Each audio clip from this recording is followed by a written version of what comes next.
here in Johannesburg, the nice hot winter sun, as we come to you live from the Joburg Market. And I tell you what, it's been such an education this morning. It's been wonderful to see. But now we're really in the sort of thick of the loading zone. So what happens is you've got the guys that arrive here, they pull up their trucks, and then of course they bring the produce and they put them into their trucks, and then they take them off to the distribution centers wherever they are, at the retailers, whether they're the big ones or the spaza shops or your hawkers, whoever it is. They come, they buy here, the fruit and vegetable shops on the corners, you name it, it happens here. But this of course is such a rich history when we talk about the Joburg Market. And with me at the moment to talk a bit more about this, we've got the Acting Chief Executive Officer of the Joburg Market, Sello Makhubela, who is our guest here. Sello, lovely to have you. I'm now turning my back against the sun. It's so hot out. Well, it's not hot, but it's just blazing. But it's beautiful. I mean, when we look at the market and the history of this place, perhaps you want to give us a very brief background into how it works and how we got here. So the Joburg Market was established in 1893. It initially traded at the Market Square in the city of Johannesburg. You'd know that via the influxing of gold in the country. And when Joburg was established, we then had the Joburg Market established in 1893. But because trading grew over the years, we then moved in 1913 to Newtown. And here in City Deep, we only came in 1974. So the Joburg Market is a city-owned entity. So basically, we were corporatized in 2000, in the year 2000. It's owned by the city of Johannesburg 100%. So the Joburg Market itself in City Deep has 3 trading halls. We've got the fruit hall, the veg hall, and the potato and onion hall. Currently, we are standing on the trading platform for the potato and onion hall. We offer services such as, the banana ripening facility over and above the trading, and there's other add-on services that we're also providing as the Joburg Market. We have about 8,000 producers on our database. We've got on daily basis between 11 to 14,000 buyers coming daily to obviously trade within the Joburg Market. That's amazing. And you're open here, what time? 3 o'clock in the morning? No, we obviously deliveries start coming around 2, 3, but we open at 5, we close at 11 for trading. However, there's other informal traders that continue up until 3 to 4 o'clock on daily basis. Okay, so people come in here, you buy. Let's talk a little bit about the pricing structure and how that all works. So we are a pricing discovery mechanism type of a fresh produce market.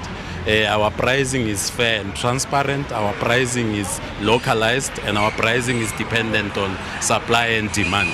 So you negotiate your own price. The price today is different from the price that you see tomorrow. It's different from the price that was yesterday. So we are not consistent with our price. But I can tell you that with the Joburg Market, our pricing is affordable, is available, and it's also accessible. So we sort of give a fair and transparent pricing mechanism within the Joburg Market. So in terms of the distribution, I mean, how much do you supply? I was reading somewhere that this is about between 40 and 50% of the total of South Africa is supplied through this market. Yes, I mean, in terms of our market share, we've got about 48% of the market share in the country.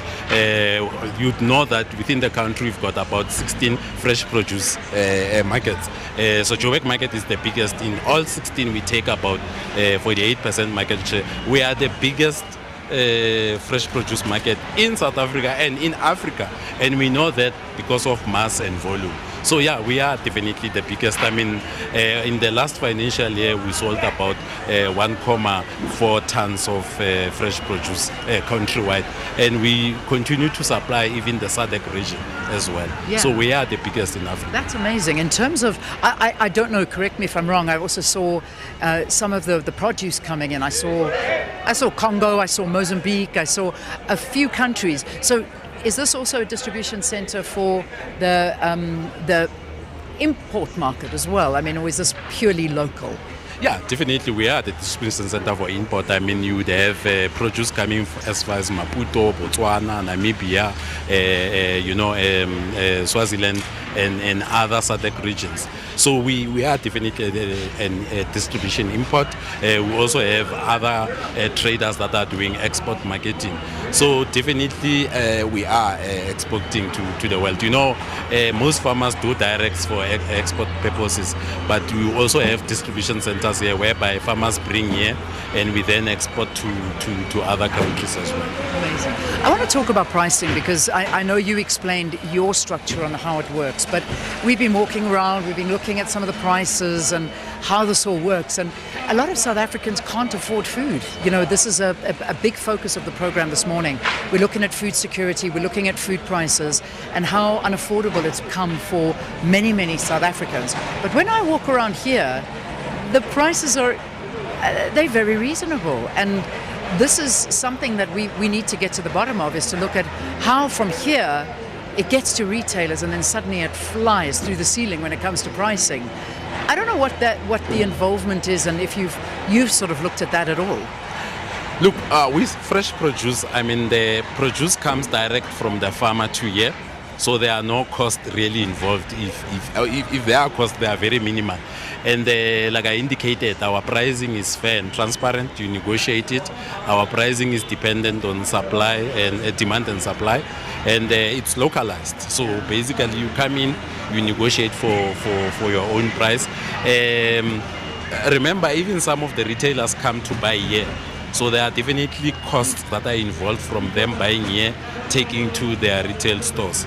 So from a food security point of view, nationally we are very food secure. It's only in the household where there are insecurities in terms of food.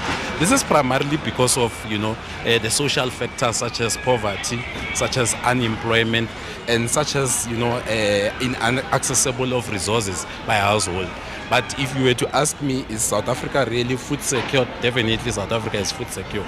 The reality lies within the household, primarily because of the social factors of poverty, unemployment, and definitely inaccessible to resources. One thing I do understand, obviously, is that South Africa is still, in comparison to the rest of the world, we still have an incredibly low food price, which is a big advantage to us. However, as you say, it's household food poverty, and that's where the problem comes in. And when you look at the pricing, I mean, just for instance, I was looking at some of, just because we're here at the potatoes, baby potatoes, I was looking at 10 kilos for baby potatoes. Here, you pay 39 Rand for 10 kilos of baby potatoes. I looked at one of the retailers, for 700 grams of baby potatoes, it's 25 Rand a bag. That's 700 grams and 39 Rand for 10 kilos here. It's unbelievable what's actually going on out there, and how the South African consumer is almost forced into poverty. Look, with the market, like I said, price varies on a day-to-day basis. A retailer will come and buy today. The price will remain for a month constant. And like we are indicating now, the prices here are 10 times cheaper than what you get at the retail. Yeah. It's primarily because of our price discovery mechanism. And like I said, it's the AAA, accessible, available, and affordable. Can I ask you, can a normal South African walk here and buy? Do you need to get a buyer's card? But if I want to come and perhaps do my shopping directly at the market, am I able to do that as a citizen, somebody that lives close here and wants to come buy directly? Definitely. I mean, on our database, we've got more than 100,000 buyers. So if you really want to come and buy as a public person, you just need to then register on our database. We only need proof of address and your identity document. We register you on our database. We give you a buyer's card, then you are able to buy. So any other South African can come and buy at the market. We are accessible and open to every citizen in the country and also in Africa. Yeah, interesting. Listen, this has been a great education for us, and thank you so much for letting us come, bring our cameras here and actually have a look and see how the food market works here. This was Sello Makhubela. Of course, he's the acting CEO of the Joburg Market at the moment. So, you're realizing that this is a major issue. And when we investigate, and when I think you get like something like the Competition Commission, and in fact, it might be a good idea to invite them to come and comment about some of this. Do they come and examine the prices here when they come up with their findings, or do they go to the retailers and then they take the price that the retailer is selling it for? Because there's a huge discrepancy, a very big discrepancy. So it's important to have a look at those different avenues. You'll see us again in the next hour here on Morning Live as we continue to talk about food prices, food security and availability here in South Africa.